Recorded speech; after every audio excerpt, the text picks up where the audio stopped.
Assalamualaikum warahmatullahi wabarakatuh. Baiklah, di sini saya akan menjelaskan tentang puasa wajib. Sebelumnya saya akan membahas apa itu puasa. Nah, puasa merupakan ibadah kedua setelah sholat dalam rukun Islam. Puasa yang dimaksud dalam hal ini yaitu puasa Ramadan.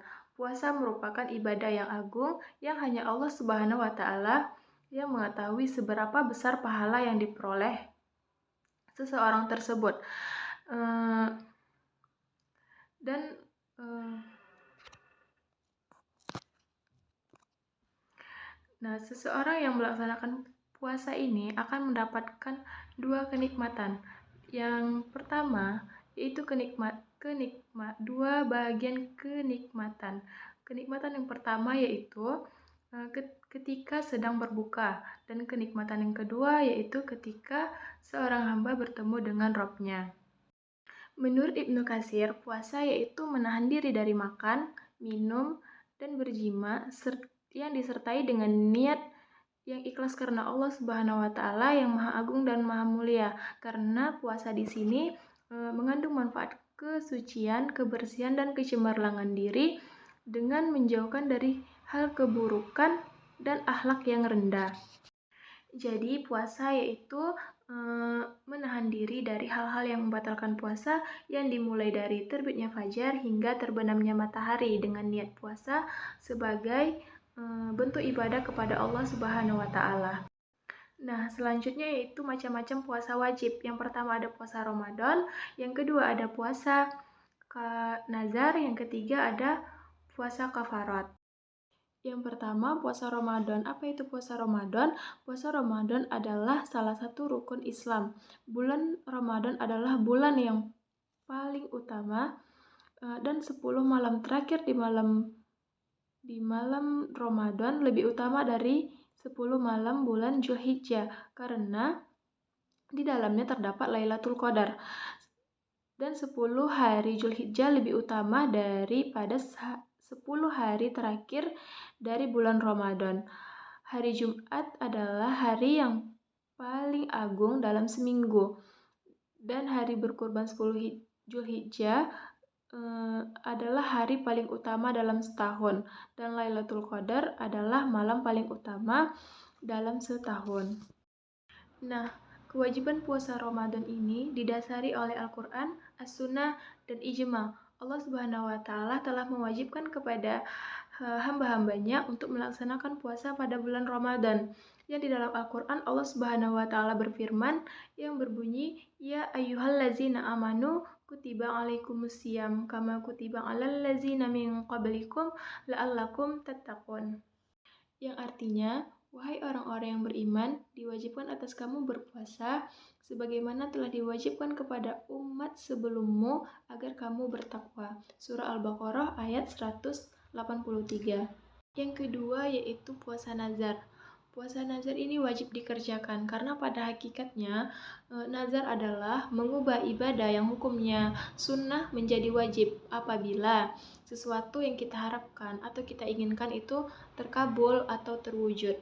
Contohnya itu seseorang yang meminta kepada Allah Subhanahu wa Ta'ala agar bisa mendapatkan juara 1 dan dia bernazar kalau dia dapat juara 1 dia akan berpuasa dalam seminggu secara berturut-turut. Nah, jika keinginannya itu tercapai, maka diwajibkan dia untuk berpuasa nazar itu, untuk berpuasa seminggu berturut-turut dalam seminggu tersebut.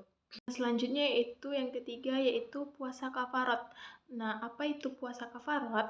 Nah, puasa kafarat ini adalah puasa untuk menebus satu kesalahan tertentu yang telah ditentukan atau ditetapkan oleh pembuat syariah yaitu Allah Subhanahu wa Ta'ala.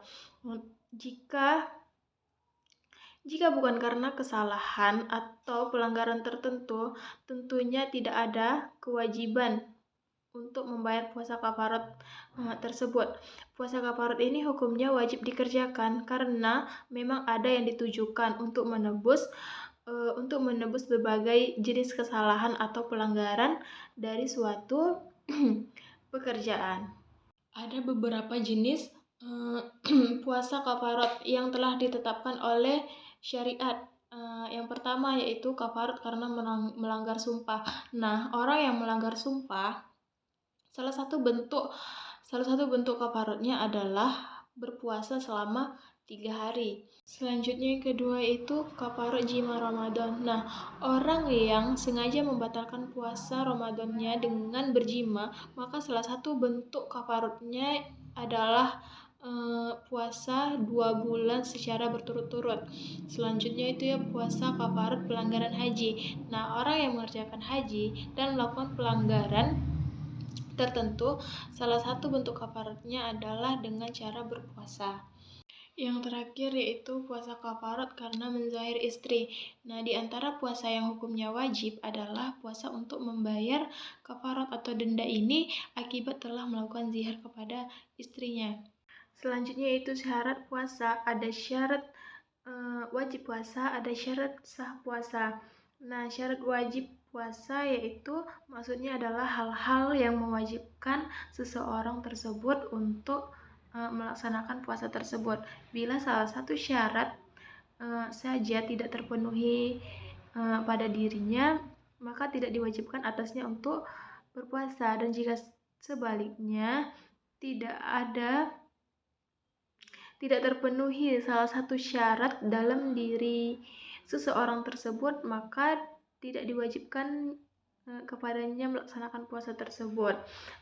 Bisa jadi mungkin hukumnya itu menjadi hanya mubah, sunnah, atau malah menjadi haram. Syarat wajib puasa. Ada beberapa syarat wajib puasa. Yang pertama yaitu Islam. Jadi orang yang melaksanakan puasa ini memang harus benar-benar beragama Islam. Jadi orang yang tidak beragama Islam tidak diwajibkan untuk melakukan puasa tersebut, atau orang kafir. Yang kedua yaitu balik dan berakal. Balik di sini yaitu orang yang syarat sah puasa itu balik dan berakal. Anak kecil tidak diwajibkan atasnya untuk melakukan puasa karena memang tidak diwajibkan. Jika dia tidak berpuasa pada bulan itu, maka tidak diwajibkan kepada dia untuk mengganti puasa tersebut.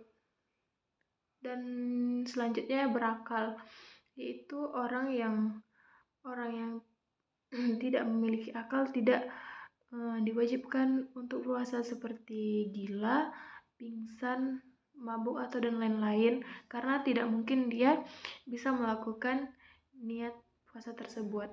Nah, yang ketiga yaitu sehat. Tidak diwajibkan berpuasa kepada seseorang yang sakit atau musafir. Ada ijma bahwa mereka wajib mengqadha puasanya pada hari-hari lain. Dan yang keempat itu mampu. Allah Subhanahu wa taala hanya mewajibkan puasa bagi orang-orang yang mampu. Nah, jika dia memiliki fisik yang lemah atau yang sudah tua rentan, tidak sanggup lagi untuk melakukan puasa tersebut, maka tidak diwajibkan kepada dia untuk melaksanakan puasa wajib tersebut. Selanjutnya yaitu syarat sah puasa. Syarat sah puasa yang pertama yaitu beragama Islam.